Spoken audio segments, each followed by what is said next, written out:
तो दोस्तों, खबर तो आपको मिल ही गई होगी। शिक्षा मंत्री धर्मेंद्र प्रधान ने अपना इस्तीफा प्रधानमंत्री नरेंद्र मोदी को सौंप दिया है। लेकिन क्या बात यहीं पर खत्म हो जाएगी? बड़ा सवाल यह है, आगे क्या करेंगे छात्र?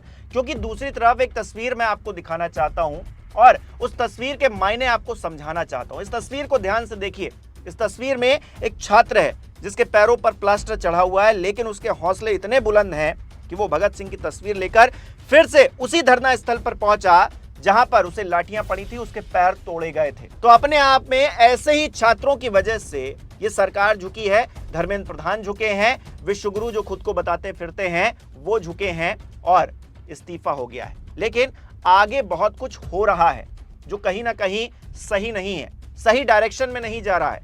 हो ये रहा है, जंतर मंतर पर लाठीचार्ज हुआ है, जंतर मंतर पर पत्थरबाजी हुई है। ये क्यों हुआ है, खबर देखिए।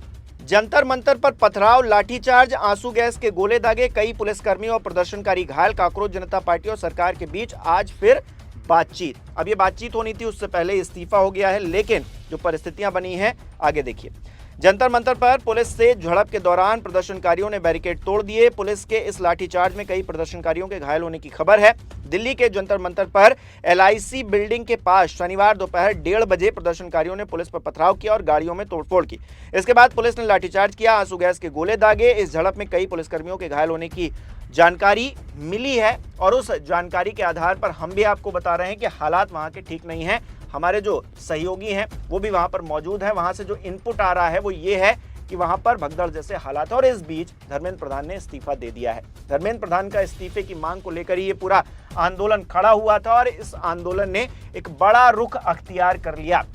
सोनम वांगचुक की बहुत बड़ी भूमिका रही, उनकी हंगर स्ट्राइक, सरकार को झुकने पर वहां पर भी मजबूर होना पड़ा। जिस तरह से उनको उठाकर लेके जाया गया, जंतर मंतर से अस्पताल में भर्ती करवाया गया, उसके बाद जो मोर्चा अभिजीत दीपके ने संभाला वो भी काबिले तारीफ है, जिसकी वजह से अब इस्तीफा हो गया है धर्मेंद्र प्रधान का। लेकिन इससे आगे कहां तक बात जाने वाली है, सबसे बड़ा सवाल ये है। अगर वहां पर लाठीचार्ज हो रहा है, अगर वहां पर पत्थरबाजी हो रही है, तो क्या ये पूरा आंदोलन किसी दूसरे रुख की तरफ जा रहा है? क्या जो छात्र हैं वो अब अपने घर लौटेंगे और सरकार इस पूरे मामले पर अब जो है आगे कोई और कदम उठाएगी, या फिर ये मामला यहीं पर खत्म हो जाएगा? इसको लेकर मंथन शुरू हो गया है। धर्मेंद्र प्रधान का इस्तीफा देना एक बहुत बड़ा अचीवमेंट है कांकरोच जनता पार्टी का, इस पूरे आंदोलन का। लेकिन इससे आगे अब परिस्थितियां किधर को जाने वाली हैं, ये भी इंपॉर्टेंट है। 20 तारीख को जो भी घटनाक्रम हुआ, उसके बाद हमने देखा सरकार की और फजीहत हुई और थूथू हुई, हर तरफ से सवालों की बौछार हुई और किसी के पास जवाब नहीं था। क्योंकि वो छात्र हमारे हैं, वो छात्र अपने हैं, आपका हमारा बच्चा है जिसको लाठियां पड़ रही थी। और आज भी कुछ उसी तरीके का मंजर जो है वहां पर देखने को मिल रहा है। तो इसके लिए जिम्मेदार कौन है? क्या ये सरकार जिम्मेदार नहीं है? हालांकि सरकार तो अब ये कहेगी कि भाई आपने कहा शिक्षा मंत्री का इस्तीफा हो जाए, इस्तीफा हो गया, अब आप अपने घर लौट जाइए। लेकिन क्या घर लौटने जैसी परिस्थितियां आ गई हैं? क्या इस्तीफा ही सब कुछ है, उसके बाद कुछ भी नहीं?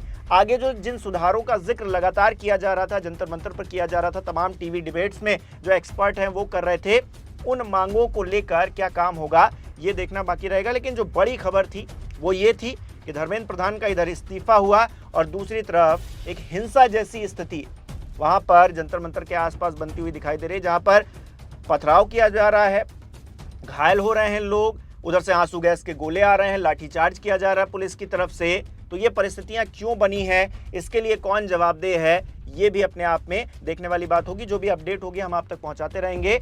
आप किस तरह से देख रहे हैं ये जो इस्तीफे के बाद और या फिर इस्तीफे के पैरेलल चलती हुई ये जो नया बवाल खड़ा हो गया है जंतर मंतर के आसपास उसको, और जो धर्मेंद्र प्रधान ने इस्तीफा दिया है, क्या बात यहीं तक रुक जाएगी या फिर इससे आगे भी दूर तक जाएगी?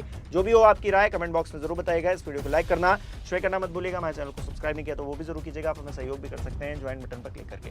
बहुत बहुत धन्यवाद। बंद करना है बंद करो, धमकाना है धमकाओ, कुछ करना है करो, हम नहीं हटने वाले हैं, ये नहीं हटने वाले हैं। ये हिंदुस्तान के फ्यूचर हैं, इनको देख लो अच्छी तरह, इससे कोई नहीं लड़ सकता। Narendra Modi is India's past, the past can never fight the future. Thank you.